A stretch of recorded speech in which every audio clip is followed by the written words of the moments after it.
O povo de Israel já viu o maná descer do céu todas as manhãs, mas o deserto ainda guarda novas e duras provas. Em Êxodo, capítulo 17, eles enfrentam mais uma vez a sede, agora em um lugar chamado Refidim, onde simplesmente não há água. A situação fica tão tensa que o local ganha os nomes de provação e briga.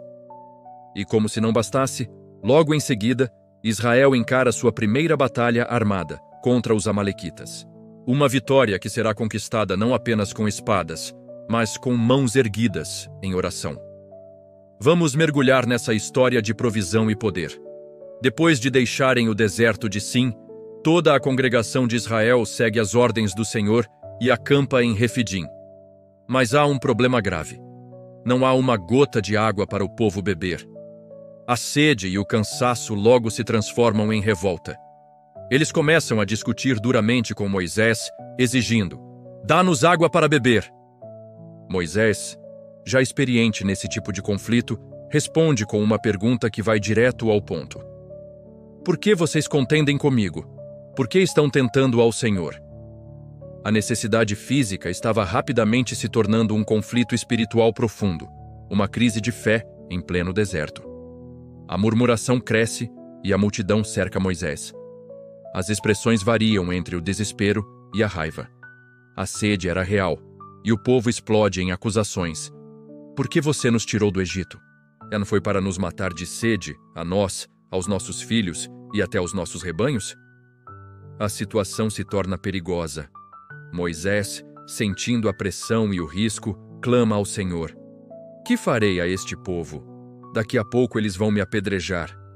No fundo de toda essa revolta, a verdadeira questão que ecoava no acampamento era: afinal, o Senhor está ou não está no meio de nós? Era uma pergunta que colocava em xeque tudo o que eles tinham visto e vivido até ali. E a resposta de Deus vem de forma clara e poderosa. O Senhor diz a Moisés: "Passe adiante do povo e leve com você alguns dos anciãos de Israel. Pegue na mão o seu cajado, aquele mesmo com que você feriu o rio Nilo, e vá. Eu estarei ali, diante de você, sobre a rocha em Horebe. Você vai ferir a rocha, e dela sairá água para que o povo possa beber." E Moisés obedece. Diante dos anciãos, testemunhas daquele momento, ele vai até a grande rocha. A mesma rocha que parecia apenas um obstáculo seco e sem vida no meio do deserto, estava prestes a se tornar uma fonte de milagre, uma fonte de vida que jorraria para todos. Moisés faz exatamente como o Senhor ordenou. Ele fere a rocha, e a água começa a jorrar. O povo, aliviado, corre para beber. Crianças, idosos, todos se refrescam, matando a sede que quase os levou ao desespero. Aquele lugar, palco de tanta angústia e dúvida, recebe então 2 nomes para que a lição nunca fosse esquecida: Massá, que significa provação, e Meribá, que significa contenda. Os nomes eram um memorial da briga dos filhos de Israel, e principalmente porque eles tentaram ao Senhor, duvidando de sua presença. Mas Deus respondeu à dúvida e à reclamação não com juízo, mas com graça e com água abundante. Mas mal a sede é saciada, um novo perigo surge no horizonte, e uma nuvem de poeira anuncia a chegada de um inimigo. Amaleque vem para lutar contra Israel em Refidim. Pela primeira vez na jornada, o povo que só tinha visto o Senhor lutar por eles em batalhas sobrenaturais precisa se organizar para uma guerra de verdade, com homens e espadas. Moisés então chama seu líder militar, Josué, e lhe dá a ordem: "Escolha homens para nós e saia para lutar contra Amaleque. Amanhã eu estarei no topo do monte, com a vara de Deus na minha mão." A estratégia seria dupla: uma batalha no vale e uma intercessão no monte.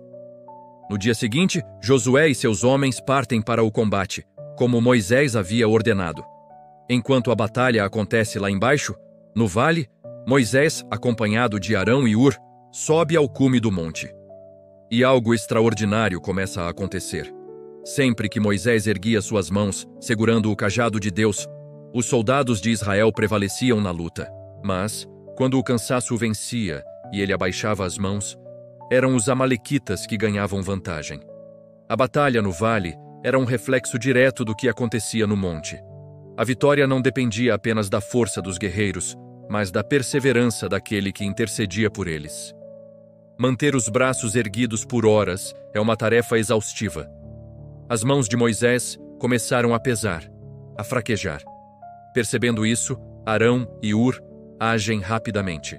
Eles pegam uma pedra, colocam debaixo de Moisés para que ele possa se sentar, e então, um de cada lado, eles seguram os braços do líder, mantendo suas mãos firmes e erguidas em direção ao céu.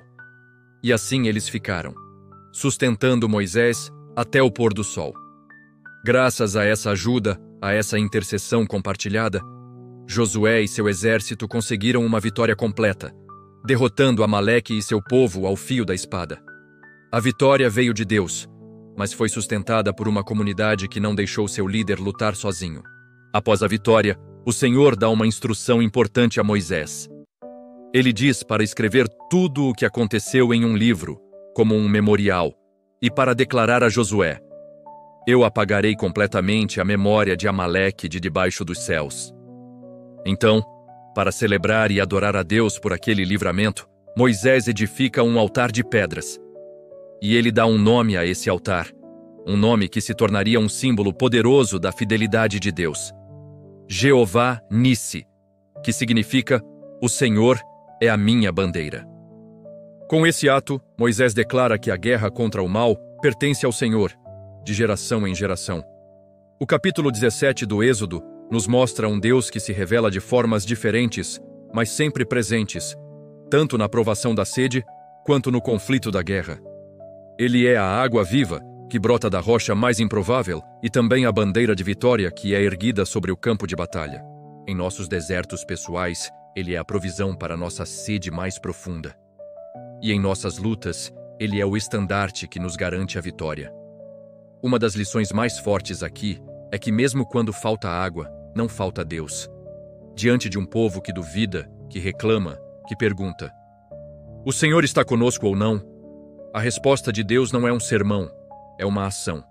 Ele responde com graça, com provisão, fazendo a água jorrar onde só havia secura. Isso nos ensina que a presença de Deus não depende da perfeição da nossa fé, mas da imensidão da sua misericórdia. E a cena no monte é uma imagem poderosa sobre comunidade e intercessão. A batalha não foi vencida apenas pela espada de Josué, mas pelas mãos erguidas de Moisés. E as mãos de Moisés só permaneceram erguidas porque Arão e Hur estavam lá para sustentá-lo. Isso nos lembra que existem lutas em nossas vidas que são vencidas de joelhos, com mãos erguidas em oração. E mais importante, nos lembra que não fomos feitos para lutar sozinhos. Precisamos de irmãos e irmãs que nos apoiem, que segurem nossos braços quando o cansaço chegar. Finalmente, Jeová Nissi. O Senhor é a minha bandeira. Que nome maravilhoso! Uma bandeira representa identidade, lealdade e proteção.